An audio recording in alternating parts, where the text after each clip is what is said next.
everyone. I am Judy Sleed, and I have a wonderful guest with me, Josh Gladstone from the John Ruehl Theater. And I'm so happy you could come and be my very first guest on this show. Thanks for having me. It's nice to be here. And we're going to talk about, of course, the theater. The name of this is The Play is the Thing, because I love plays, and you have many plays. And I would like to ask a little bit about you, like, how did you get into this business? Sure. Well, there's no business like it. I always liked to act since I was a little kid, and was handed the part of the modern-day father in the first-grade Pilgrim play. And I was one of the few kids, I think, that could string together a sentence cleanly, so I got handed a very heavily text role, and I was hooked. I loved it. And ever since then, I did it at camp, I did it at high school, I did it in college. I didn't get a degree in it, but I always figured I would probably wind up doing something else, but it's always what I did for fun. And then after college, I sort of got a job actually at a television station, and I was doing technical work at CNBC when it was just starting out. And I said, you know what? I had a tour, an offer to go tour Germany for about 1/16 of the salary I was making, and it was to play the role of the porter in Macbeth. And I said, you know, this is my first professional offer to do an international tour. I said, see ya, CNBC, and I didn't look back. And I've been working in this business ever since professionally. Yes, and, I find that with anything, if you don't take a chance to do something, it'll never happen. Well, it's very true. You've got to roll the dice. Life is a risk, a gamble. Yes, you never know. It's been an exciting journey so far. But I had come into the business as an actor primarily, and after working around the country in a number of regional theaters, I was at the Shakespeare Theater in Washington, D.C., working with a gifted director, Michael Kahn, who's the artistic director there, and I was looking at these brilliant Shakespearean players, Keith Baxter, who was an old genius, and Jack Ryland was there, and actually Kelly McGillis was there at the time, and realizing that these people all had technique and training, and if they were going to be professionals, they had something they could fall back on, as opposed to just sort of blind talent or trying to figure it out as you go along.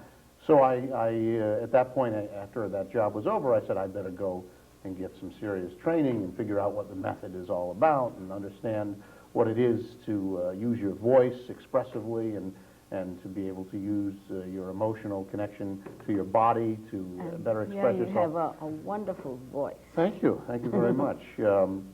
I bought it on eBay, and it's very useful. So I went to Circle in the Square. Oh, yes. Sort of, I went which there is a once. wonderful, they have a great theater there, and it's a historic place.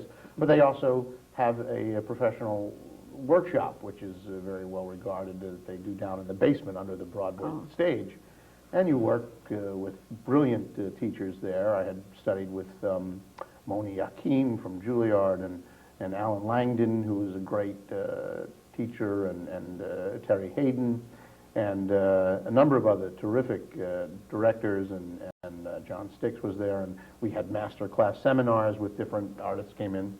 And after that, I felt very grounded in my technique, and was very excited to do that. And I would recommend that to anybody who's interested in a career. Go off and study at a conservatory, whether it's Yale or Juilliard or NYU or Mason Gross School for the Arts or Circle in the Square, what have you.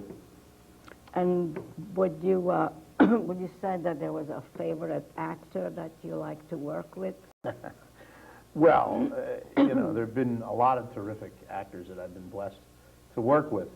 As a director, which is something that I came to more recently, there have been a number of actors that have been inspirational and have brought the work that I've done to life by fully realizing their characters. You know, my favorite actor is, of course, my wife, Kate, who I met at Circle in the Square, and she's my great muse. And I was lucky, and I've been very blessed to be able to work with Kate out here, that we moved to East Hampton in the year 2000. to work at Guildhall, and I've had a chance to work with her at the John Drew Theater on many productions. I thought you were going to say your son. My son, who is 4 years old, made his theatrical debut in our recent production of The Cherry Orchard, August. Yes, I saw him, so I thought you were going to say that. He's my second favorite. He had one line. He played Grisha, who's the little boy of Lubov Ranievskaya, who's lost her son in the river and was heartbroken. And we had this little memory moment that we put into the play where it was sort of a ghostly image of the little boy coming onto stage and calling out for his mother, sort of as if he was still haunting her memory. And Mama, Mama, my kid says right downstage at 10 perform, Mama, Mama, and he milks it and he runs off. Yeah. So I said, oh, I looked at Kate, I said, we're in trouble with this guy. Yes. And then he says to me after the show, how come I didn't have more lines? Yes. How come I wanted to say more lines? He had stage presence. How come? We could tell. I looked at him and said, when you're a bigger boy, you can have more lines. Yes. And now that you're out here, you did a lot of wonderful things at Guildhall. And what would you like to explain about the Naked Stage? Sure. Well, the Naked Stage is, that's actually where you and I met, is a wonderful opportunity for artists in our community to use the John Drew stage without any benefit of production values, without lighting or costumes or budgets. It's just a chance to sit on the stage and work something. Whether you're a playwright and you have a piece, as you had, and you want to hear it read by actors, whether you're an actor and you've been dying to read a Lanford Wilson play because you think your part, as Joe Desane did a beautiful job working on Burn This, and Josh Pearl, who's actually the founder of the Naked Stage, he came to me because he had started it at Southampton College and had decided he wanted to bring it more regularly to the John Drew, and I welcomed it because it was a great opportunity to give people a chance to work out. I mean, there are so many talented directors, playwrights, and actors who live here in our community year-round, and unless they're doing a production, there's only a few productions that come around each year. Correct. It's very hard. So we wanted to give people a forum where they could work without having to be committed to a long rehearsal process. And Dr. Ruth Appelhoff, who is the executive director at Guildhall, who hired me, who's a wonderful, supportive champion of the arts, she heard about the idea from Josh Pearl and myself when we presented it to her, and she quickly said, yes, it's wonderful. And that it was her granting of the space that has allowed this bi-monthly reading session to flourish. There's no admission. It's just Tuesday night, 7:30. You sort of sign up with Josh and I. You send us an email or what have you, and it's like the public tennis courts. If you're a playwright, you sign up for the date that you want, and they signed up so quickly last year, maybe we'll add some more dates. It's going to start again in October, and it will culminate in the spring, as it did this year, with an exciting event, which is the Naked Stage Marathon, which was, we did 2 weekends, Memorial Day weekend and the first weekend of June, and we had about 20 different projects that went up. Each project had a 2.5-hour slot. Some of them were performance art pieces like Mamie Hackett's. Some of them were plays that had already been produced, like Helen Mendez when she did Cripple of Inishmaan, which is a brilliant and funny play, but she's interested in producing it, so she used it. And Kristen Sinkle did Pizza Man, which is a funny play. And we had artists coming from out of town doing pieces as well. Roger Greenbaum, I directed a piece that he did about Robert Frost, which was charming. I've seen most of them. I was there and that all was a lot the of fun. time. It was a lot of fun. It was performance. I was crazy, and we had this great panel called Making Theater on the East End, which Steve Hamilton appeared on from Bay Street, and Lee Davis, and a number of other luminaries. Jonathan Peters was there, and Hampton Shakespeare Festival sent a representative, Michelle Stark, who's the director of Suffolk County Cultural Affairs, and Dan Ratiner came, and we all spoke about making theater and what's working and what's not working, and what are the trends that are affecting our community. Are we doing shows that audiences are interested in? Yeah, I remember. Can we work together to create How theater? to bring more people to the theater. That's one of the things. Big issue confronting our community. Now, they'll come when there's a celebrity name. 2 days ago, God, what a treat it was. We with Playwrights Theater of East Hampton, Mitzi and Perry Pazer, who have been doing play readings out here for 13 years. And I was very excited to welcome them to come to the John Drew and bring their work there. They had a property that they bought in, Golf with Alan Shepard, which was a very funny play. You saw it. Oh, and Dan Loria from the Wonder Years directed it, and he is a champion, a proponent of new plays. He gets mad at me if I told him I directed The Cherry Orchard, and he yelled at me and gave me a discourse for 20 minutes about what a creep I am because I'm supporting just what the world needs, another production of a dead white guy's play, as opposed to all the living playwrights who are struggling and need to be produced. I and agree I just sort with of sat him. there. You agree with him. I don't agree with him because I think it's all good, whether it's a new or an old play. Yeah. You look for that hidden vein of beauty Right, and you truth. should do what you feel passionate Well, you feel moved by, and about. every artist has a different calling. But he yelled at me. But anyway, they bought this new play. That's all right, he could on yell Sunday. at you. He It's ought to not yell all gonna he wants. hurt you. I appreciate his passion. But they bought with them Jack Klugman Oh. and Charles Durning and Peter Boyle and Len Cariou. Oh. And what a cast that was. And it sold out 2 performances, a matinee and an evening. And of course, it's the summer, and you have a different audience here in the summer than you do year-round. But people are here. They will come. I know Bay Street's been doing very well. I know that they did very well with, especially I believe, the first show of the season with Alan Alda, and I know their other ones are doing well. So I think if you have a celebrity draw, obviously. Yeah, that was one of the That's what things people I are wanted to ask you, if a show needs a celebrity to... Well, it's important. It's important because, you know, why people, from a marketing point of view, why is theater relevant? That's the question that all of us grapple with every day. I grapple with it.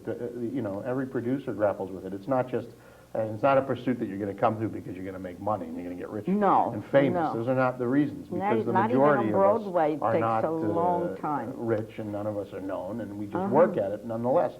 But you're competing with so many different sources of information and entertainment today, with the internet and films and television, and people can sit on their couch and watch 100 channels of you know, and home box office, and there's great stuff on TV. Something? So why is theater? Why go to a dark room with questionable air conditioning and watch people who you may or may not love? I tell you why. First of all, with all those channels, I can never find anything that I like. I always look some old things. I even told that Len Cariou that I still see him in Murder, She Wrote. I wonder what he thought of that. With all his accomplishments, I said, but it's live, it's local talent, and you see the people you know, and it's exciting. Absolutely.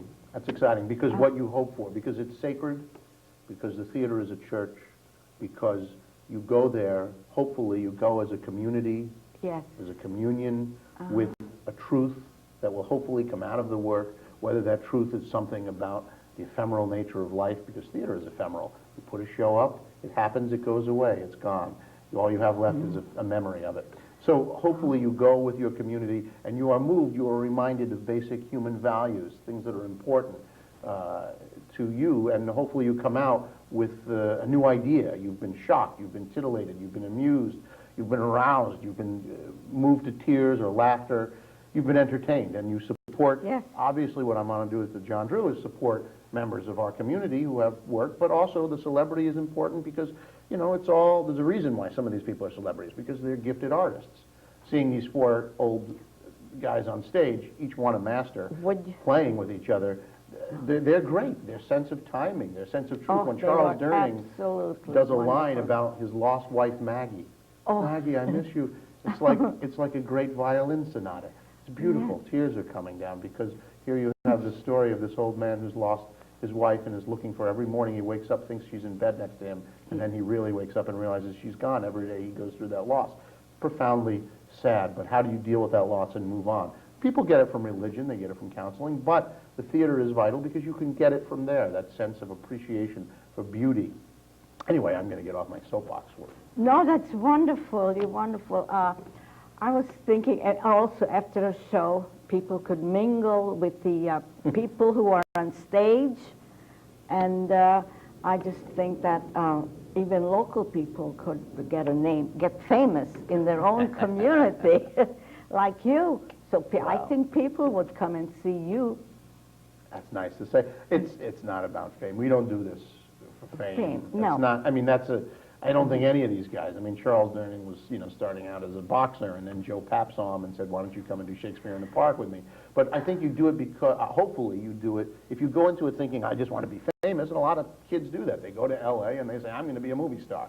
Doesn't always work, but if you go into it because you have an understanding and an appreciation for the art and craft of theater, Yeah. and a background and a training and an awareness of the discipline and importance of theater, and then I'm so happy I think those are the reasons to do I'm it. so happy you mentioned Joe Papp, because I was going to say that. I was going to say that you are the Hamptons Joe Papp. And I forgot. I didn't write it down. I forgot, but I'm so glad I was even wondering, how do you pronounce P-A-P-P? Pap or Pop? Pap. Pap. And what can you give any sensible advice to budding playwrights? Sensible advice to budding playwrights. Keep writing. Keep writing. That's, of course. I mean, again, and the great proponent of new plays is this guy, Dan Lauria. And I like new plays, but it's got to really move me. I direct maybe 1 or 2 shows a year. And for me, I like to go into a piece like you might approach a piece by Mozart and then try to interpret that and understand it. For me, when I work on a play, I work a lot. I co-founded the Hampton Shakespeare Festival because my first passion and love is working on Shakespeare, both as an actor and a director. And then when Ruth said to me, why don't you try something a little more contemporary? And I said, oh, sure, Chekhov. Well, it's because I find that those pieces, those plays, have such beauty within the writing. It's so, they're magnificent to work on. If you can catch the rhythm, it's like surfing. And I don't surf, but I can only imagine, you catch that great holy golden wave that gives you the great ride. Well, that's what theater is like, when you catch that emotion, that aria of feeling. Those great plays, whether it's Lear or Hamlet or Caesar or Cherry Orchard, there are so many of these wonderful plays that have those moments of characterization and depth of feeling that if you can catch that, that's what you're hunting for. At least for me as a director and an actor. But for new playwrights, you're talking about sensible information about how I can get produced. Yes, you have to do your homework, like anything. You have to go to You have to Naked Stage. keep writing. Sure, locally you go to Naked Stage. That's right. You can bring a piece to Naked Stage. But also there are other venues. Let's not forget that you have venues here at LTV. There's a history of doing readings. There is, sure, you submit to Bay Street locally. You submit to Spindletop Productions. Jonathan Peters in Sag Harbor is doing yeoman's work by bringing plays here. He sort of picked up the banner of the Community Theater Company. You submit to Hampton Theater Company. Although a lot of these small producers, they're restricted to doing plays that have name recognition already. It's very challenging to do new work. But I have to say, interject, because I have worked with a theater company in Brooklyn many years ago. They were working on an original musical. There's a lot of work goes into an original play, and that's why it is so difficult to catch all those things that you're talking about, because it has to be worked out, and you just can't write it and read it. It has to be played out, in my opinion, and it has to have an input with the actors, because the play I did, some of the things that the actors did, I didn't write it, and it was good. Sure, theater at heart is a collaboration. It is. Absolutely. That's what the joy of working with a community of actors. Sometimes the agony of working with a community of actors when you've got a lot of pains in the ass. But that's part of what makes it spicy and exciting, that you come together and you put on a show for the common goal. Of course, playwrights need to have their work read and reread and heard. And when you hear things in a reading environment, hopefully you go back to your workshop and you say, well, this was too long, and this was funny, and this didn't work, and maybe I'm missing a developmental through line for this character. So it's important. But there also comes a point when you've done enough play readings, and a lot of playwrights don't even like to have play readings because they figure, I'm not going to compromise my art. I'm the artist. I'm a unique individual, and I'm going to do my play. I'm going to write my play, and it's a done deal. I don't need to have 100 people reading it to make sense of it. But what was I going to say? There comes a point in the process where the play's done, and you need to get it out there. And you have to shop it, just like anything. You have to shop it to literary agents. You have to shop it to You have to shop it to literary managers of regional theaters. I mean, there's a whole industry out there. There are hundreds of regional theaters all around the country. I get submissions from playwrights with new plays from Arkansas. I get submissions Really? from playwrights from Europe. Because my name is listed in the dramatist source book. Now, I can produce only a handful of plays a year, so I would that we had the opportunity to give everybody that had a play a chance. But the producer with limited resources Yes. has to choose very carefully, because also, if you choose a play that's totally new and you believe in it and love it, that's a good reason to choose a play. But if nobody comes, they don't want to come to a new play, if you have a celebrity in it, sure, then it's been sanctioned. You have, oh, Jack Klugman's in the play, I'll come listen to it. But if nobody famous is in it, nobody you know, if the playwright's not a known playwright, a producer's taking a great risk and could absolutely lose all the money that they have invested into it, and that's why plays close quickly. So it's a very expensive to work with union contracts and work with musicians' contracts, and producing is an expensive proposition. So playwrights need to understand that, but nonetheless, they also need to hone their business skills and their marketing skills. Mark, that's enough. But either you're an artist or a business person. You have to be both, I think. Yeah. I think so. I mean, I think a successful artist is someone who has some business skills, or at least has got somebody in their employ, like a great agent or a great manager that does have business skills, so that they can. The really successful artists have someone that they can say, "You do all that. I'm just going to write my play. I'm just going to act."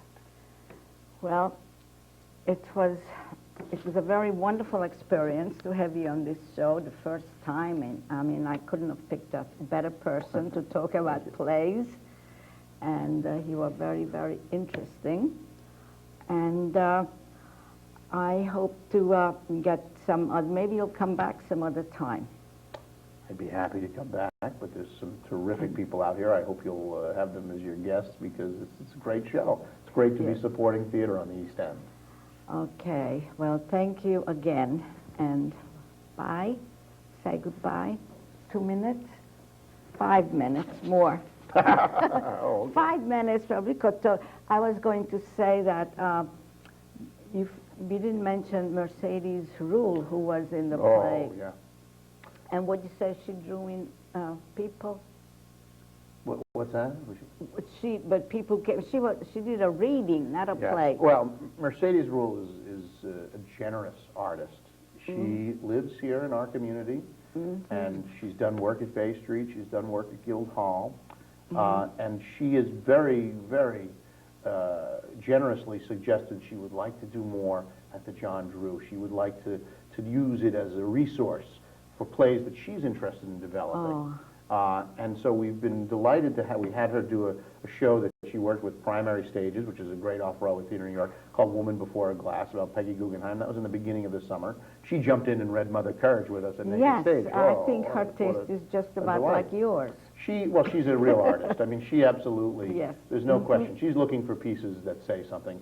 She's working on a piece now. She just did a piece by a playwright, Claire Koss, about Emmett Till, which was a terrible race murder story that Mercedes is interested in advancing. And it's tragedy. Oh, it's a terrible tragedy, but it's a beautiful play.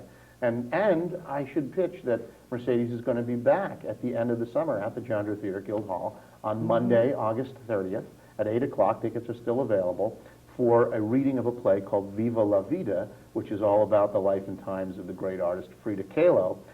And appearing with her is Jeffrey Tambor, who you may know if you've seen the Larry Sanders show. He's that kind of bald guy. He just won an Emmy for a new show he's got he's in prison and the family. I can't remember the name of the show. I should know it. But he's a very funny actor and comedian, and he's going to be flying out from L.A. to read with Mercedes on August 30th. So, there's, again, a new play in development that whether the artist is Mercedes Ruehl or Judy Sleed, we welcome them to the John Drew Theater to try stuff out, pending availability of space. Yes. And I would like to get your Katie, your wife, to come here, and Josh and Helen and so many other people I'd like to invite on this show so they could share. Sarah Honeywell from Hampton Theater Company has got stuff. They've got a play. I think they're doing Proof in the fall. and Jonathan is doing Red Herring in the fall. And Oh, yes, you should invite Jonathan. Bay Street to, they've got their Christmas Carol coming up this winter, Wow. and Hampton Shakespeare Festival is doing Comedy of Errors right now at the Theater Roosevelt County Park, which is running, I hear it's very funny, and then it moves to Southampton Agawam Park at the end of August. So there's a lot going on, and there's a lot of people who are making theater on the East End, which is encouraging. Great. I'm so glad because I'm learning also. I didn't know all these people were here. I just knew a handful. It's a vital community. It's a vital Yes, it's wonderful. The actor Michael Nader lives here year-round, and I believe he's got a reading coming up in a couple of weeks. I heard he's also teaching acting. Mm-hmm. Yes, I met with him a couple of times.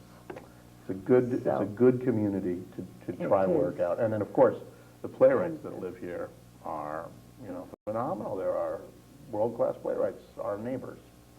Yeah, that's great. That really is. I really have to say I love the Hamptons. I feel like I found a new home here. And I'm pretty far away from where I'm from, but I really like the Hamptons. It's a great community. And the people in it, I think they're very friendly. I don't even mind the summer. You don't mind the summer? Only the traffic, not the people. Sure. So if I made any errors, I'm sorry. This is the first time I've done this show, and I don't understand all that sign language. The guys are telling you to rap it, I believe. And it's just like when I watch the baseball game, the pitchers make all the, and the catcher make all these signs, and only they know what it means. And so tell me if I have to say goodbye again. Goodbye again. Farewell, fare thee well, nymph, ere we do meet again. Oh, that's wonderful. Oh, And goodbye, da da da da da da. That's from The Sound of Music.